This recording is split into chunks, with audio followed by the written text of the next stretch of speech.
Olá! Hoje a gente vai mergulhar no sistema que quase todo mundo acha que conhece bem, o trabalho. Mas o que parece ser uma parte supernatural da vida, na verdade tem uma história oculta. É uma estrutura que foi, cuidadosamente montada ao longo de séculos. Bora desvendar isso?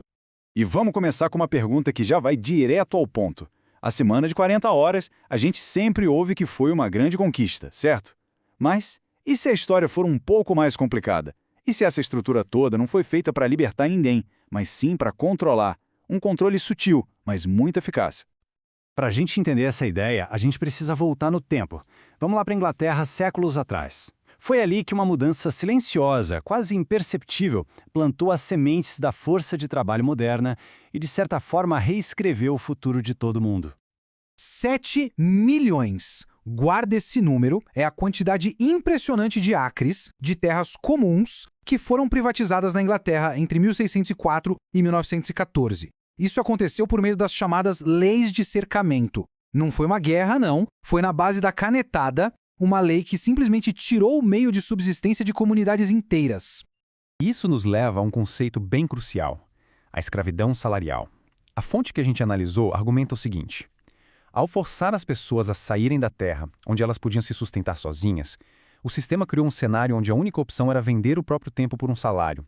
Ou seja, por essa ótica, não foi uma evolução natural, foi uma criação deliberada. E essa citação aqui ilustra isso perfeitamente. O processo todo foi reforçado por leis, como a Lei de Emenda aos Pobres de 1834, que, na prática, criminalizava a pobreza. A análise da fonte conclui que não havia muita escolha, ou a pessoa ia para a fábrica ou o sistema a punia. A escolha era uma ilusão. Era basicamente, trabalhe ou passe fome. Agora, vamos dar um salto no tempo, para o século XX. Aquelas jornadas de trabalho brutais de 16 horas por dia começam a mudar e um nome se destaca em todo lugar: Henry Ford. Só que a história que nos contam sobre ele talvez não seja a história completa. A narrativa oficial que a gente aprende é que o Ford foi um visionário, um cara que melhorou a vida dos trabalhadores. Acontece que a fonte sugere um motivo oculto. A tese é que a semana de 40 horas e aquele famoso salário de $5 por dia não eram só sobre humanidade. Eram, na verdade, sobre engenharia de controle. O objetivo era reduzir a rotatividade, aumentar a produtividade e, o pulo do gato, transformar os próprios trabalhadores em consumidores. E é aqui que a história dá uma virada bem inesperada. A fonte aponta uma possível conexão entre o sistema do Ford e o simbolismo encontrado em sociedades secretas como a maçonaria. Será que a estrutura do nosso trabalho diário faz parte de um projeto muito mais antigo e profundo do que a gente imagina? Bom, o que é fascinante aqui é o simbolismo. Na maçonaria, os números 8 e 40 têm significados esotéricos bem profundos. 8 está ligado à regeneração, a novos começos, e 40 simboliza purificação, provações, transformação. Aí a fonte levanta a questão: a semana de trabalho de 40 horas é só uma convenção ou seria uma espécie de estrutura ritual projetada para moldar o comportamento e manter as pessoas disciplinadas focadas no sistema? Deixando a fábrica do Ford para trás, nossa análise se expande um pouco e olha para as instituições globais que, segundo a fonte, moldam as políticas de trabalho hoje em dia. E muitas vezes bem longe dos olhos do público.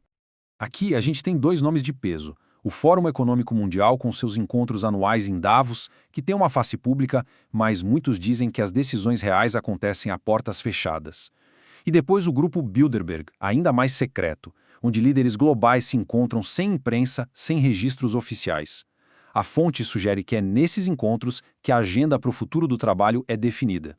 Um exemplo bem concreto disso é a iniciativa do Grande Reinício do Fórum Econômico Mundial. É vendida como um plano para um futuro sustentável, mas os críticos, citados na fonte, argumentam que é, na verdade, um projeto para aprofundar a dependência econômica e centralizar o controle através da tecnologia.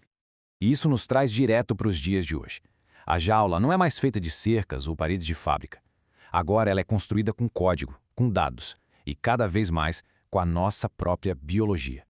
A percepção pública sobre esse controle mudou drasticamente com 2 eventos. Em 2006, o Wikileaks começou a vazar documentos que, pela primeira vez, mostraram como as elites globais discutiam o controle dos mercados. 7 anos depois, o baque foi ainda maior. Edward Snowden expôs a vigilância em massa, provando que sistemas invisíveis estavam, de fato, observando tudo. A fonte argumenta que estamos entrando na próxima fronteira do controle. Começou com implantes RFID, para conveniência. Avançou para interfaces cérebro-computador como o Neuralink. E agora já inclui a mineração constante dos nossos dados biológicos por meio de relógios e pulseiras.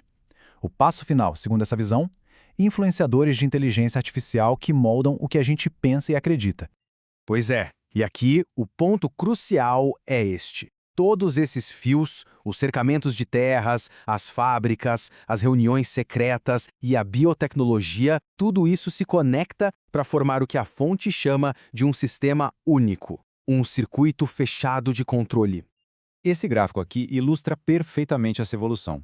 O recurso a ser controlado mudou ao longo do tempo. Primeiro foi a terra, depois o tempo dos trabalhadores.